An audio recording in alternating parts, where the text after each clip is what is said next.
오늘 우리가 은혜 받을 하나님 말씀은 누가복음 15장 13절로 17절까지 말씀입니다. 그 후 며칠이 안 되어 둘째 아들이 재물을 다 모아 가지고 먼 나라에 가 거기서 허랑방탕하여 그 재산을 낭비하더니 다 없앤 후 그 나라에 크게 흉년이 들어 그가 비로소 궁핍한지라. 가서 그 나라 백성 중 한 사람에게 붙여 사니 그가 그를 들로 보내어 돼지를 치게 하였는데 그가 돼지 먹는 쥐염 열매로 배를 채우고자 하되 주는 자가 없는지라. 이에 스스로 돌이켜 이르되 내 아버지에게는 양식이 풍족한 품꾼이 얼마나 많은가. 나는 여기서 주려 죽는구나. 아멘. 오늘은 잃어버린 본향을 찾아서라는 제목으로 하나님 말씀 전하겠습니다. 최근 캄보디아에서 한국인을 표적으로 한 취업 사기, 납치, 감금, 폭행 등의 끔찍한 범죄 사례가 연이어 터져나오면서 전 국민이 충격에 빠졌습니다. 현지 범죄 조직들은 고수익 보장이라는 달콤한 말로 사람들을 유인한 뒤 그들을 소위 사기 공장이라 불리는 곳에 가두었습니다.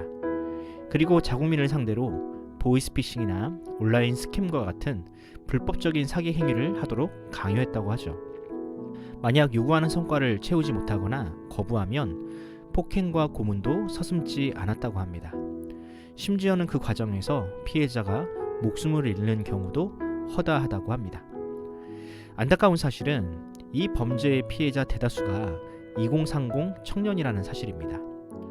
취업 경쟁에서 뒤처지고 우리나라에서 희망을 발견하지 못한 청년들이 사기꾼들의 달콤한 유혹에 속아 넘어가 먼 타국에서 몹쓸 일을 당하고 있다는 사실에 온 국민이 가슴 아파하고 있죠. 그래서 하루라도 빨리 그들을 국내로 데려와야 한다는 요구가 빗발치고 있습니다. 또 이번 사건을 계기로 청년들의 취업난과 일자리 부족 문제를 해결해야 한다는 요구가 정치권이나 사회 전반에서 일어나고 있는 상황입니다. 저는 이 뉴스를 보면서 문득 예수님께서 하신 비유가 떠올랐습니다. 바로 오늘 본문인 누가복음 15장에 나오는 소위 탕자의 비유입니다. 장밋빛 미래를 꿈꾸며 아버지와 고향을 떠나 먼 타국으로 떠났지만 거기서 온갖 모욕을 당하다가 결국에는 아버지의 품으로 돌아오는 철없는 아들의 이야기. 여러분도 잘 알고 계실 겁니다. 자신이 모은 재산이 아닌 아버지의 재산으로 허랑방탕한 삶을 살았던 탕자와 한탕주의에 빠져 인생을 허비하는 오늘의 젊은이들의 모습이 겹쳐 보이는 것은 저뿐일까요? 오늘은 우리에게 너무나 익숙한 이 본문을 통해 인생이 당하는 고통의 이유는 무엇이며 우리가 돌아가야 할 본향은 어디인지 고민하는 시간을 가져보도록 하겠습니다. 누가복음 15장에는 세 가지의 비유가 나옵니다. 첫 번째는 잃어버린 양의 비유이고, 두 번째는 잃어버린 동전의 비유이며, 마지막은 집을 떠난 아들의 비유입니다. 이 세 가지 비유의 공통점은 무엇입니까? 원래 있어야 할 자리에서 떠난 무언가가 있다는 것입니다.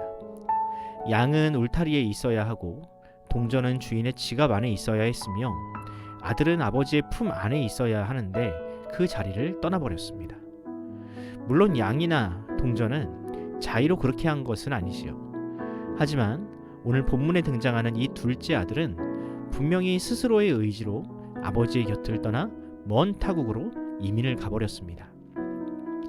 아들은 아버지의 품이라는 울타리를 벗어나면 거기에는 훨씬 더 자유롭고 근사한 무언가가 기다리고 있다고 생각했습니다. 아버지와 함께 있으면 마음대로 살 수 없지만 거기에는 자신을 구속하는 그 무엇도 없을 것이라고 생각했죠. 그렇게 그 둘째 아들은 자유를 찾아 먼 길을 떠났습니다. 그럼 그는 그 자유를 찾고 행복하게 살았나요? 아니요. 그를 기다린 것은 돈이 없으면 사람 대접도 받을 수 없는 냉혹한 현실뿐이었습니다. 그가 그토록 원했던 자유라는 것도 돈이 만들어낸 허상일 뿐, 결국에는 아버지의 품이 또 고향이 자신에게 가장 큰 행복을 준다는 사실을 깨닫게 되었습니다. 그럼 이 비유에 나오는 그 둘째 아들은 무엇을 상징할까요? 네, 여러분도 알다시피 그 둘째 아들은 모든 인류, 특히 인류의 조상인 아담을 상징합니다. 아버지의 품을 구속이라 여겼던 둘째 아들처럼 아담은 하나님이 금지한 열매를 취함으로 하나님처럼 자유롭고 싶어 했습니다. 그럼 아담은 그토록 원하는 자유를 얻었을까요? 그는 분명 하나님의 품은 떠났습니다. 그는 하나님이 다스리는 에덴을 나와 스스로 결정하고 책임지는 삶을 살았습니다. 하지만 과연 그런 삶을 자유라고 할 수 있을까요? 평생을 가시나무와 엉겅퀴와 싸우며 자신의 아들들이 서로 싸우다가 결국에는 서로 죽이는 그런 현실이 과연 자유라 할 수 있을까요? 아니요. 하나님의 다스림을 벗어난 사람은 결코 짐승보다 나은 존재가 아니었습니다. 거기에는 자유도 평안도 무엇보다 행복도 없었습니다. 그렇게 사람의 본성에는 본향을 향한 그리움이 깊이 각인되었습니다. 여전히 이 세상에서 신기루와 같은 행복을 찾으려 하면서도 참 행복이 있는 본향인 하나님의 품으로 돌아가려는 몸부림은 멈추지 않았습니다. 구약 성경에 기록된 이집트에서 가나안 땅으로 돌아가는 여정과 바벨론에서 예루살렘으로 돌아온 포로들의 여정이 바로 그 연장선에 있습니다. 이처럼 본향을 찾으려는 사람의 본성은 멈추지 않았습니다. 하지만 그 누구도 자신의 힘으로 그 본향에 닿은 사람은 없습니다. 아무리 선을 행하고 높은 학문을 쌓은 사람도 그곳에 결코 닿을 수 없었습니다. 비유에 나오는 둘째 아들도 마찬가지입니다. 비유에서는 그 아들이 자신의 힘으로 고향에 돌아온 것 같지만 결국 먼 발치에서 아들을 기다리고 마중 나온 아버지가 아니었다면 그는 결단코 고향으로 돌아올 수 없었을 겁니다. 아마도 마을 사람들이 먼저 그를 알아보고 패역한 아들은 자신들의 마을에 들어올 수 없다며 그를 내쫓았겠지요. 그를 먼저 알아본 아버지의 용서가 없었다면 결코 고향으로 돌아올 수 없었습니다. 이제 성경은 우리에게 선언합니다. 우리에게도 그런 아버지가 계시다고.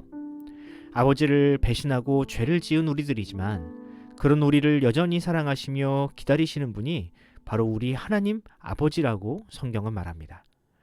그뿐입니까? 우리 하나님은 죄인인 우리를 위해 독생자이신 예수 그리스도를 이 땅으로 마중 보내셨습니다. 그리고 누구든지 그 분을 믿고 회개하면 용서를 받아 본향으로 돌아갈 수 있는 길을 열어주셨습니다. 그렇습니다. 예수님은 이 땅에 오셔서 둘째 아들과 같은 우리에게 이렇게 외치셨습니다. 이르시되 때가 찼고 하나님의 나라가 가까워 왔으니 회개하고 복음을 믿으라 하시더라. 어떻습니까? 천국의 문 밖에 서서 우리를 향하여 빨리 돌아오라고 외치는 하나님의 음성이 들리십니까? 우리가 그리워하는 그 본향을 이 땅으로 가지고 오신 예수님의 눈물이 보이십니까? 그러므로 이제 우리 아버지께서 기다리시는 본향으로 돌아갈 때입니다. 이 세상이 주는 헛된 쾌락과 욕망을 벗어나 영원전부터 우리를 기다리시는 아버지께로 돌아갈 때입니다. 나를 구원하시기 위해 이 땅에 오신 예수님의 음성을 듣고 그분의 손을 잡을 때입니다. 이제 우리가 원래 있어야 할 자리로 돌아갑시다.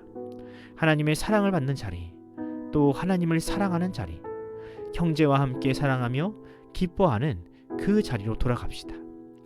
오늘 하루 주께서 저와 여러분에게 그 본향이 주는 평안과 기쁨을 주시기를 간절히 소원합니다. 기도하겠습니다. 사랑과 은혜가 풍성하신 하나님 아버지, 죄로 인하여 하나님의 품을 떠난 우리를 잊지 않으시고 불러주신 그 은혜를 찬양합니다. 우리는 그저 탕자와 같아서 자신의 힘으로 자유와 행복을 찾으려 아둥바둥대는 그런 인생일 뿐임을 고백합니다. 세상의 헛된 쾌락과 욕망을 쫓아 결국 쥐업 열매와 같은 것으로만 배를 채우려 했던 비참한 존재들입니다. 하지만 우리를 여전히 사랑하시며 먼 발치에서부터 기다리시는 아버지께서 계시다는 사실을 믿습니다. 죄인인 우리를 위해 독생자 예수 그리스도를 보내주시고 십자가의 사랑과 은혜로 용서받을 수 있는 길을 열어주셨음에 감사드립니다.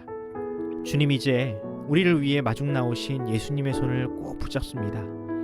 주께서 회개하고 복음을 믿으라 하는 말씀대로 우리의 원래 자리로 돌아가길 원하오니 우리를 인도하여 주시옵소서. 세상의 유혹과 헛된 욕망을 벗어던지고 하나님을 사랑하고 형제와 함께 사랑하며 기뻐하는 진정한 본향의 삶을 살게 하옵소서. 감사드리며 우리 구주 예수님의 이름으로 기도드립니다. 아멘.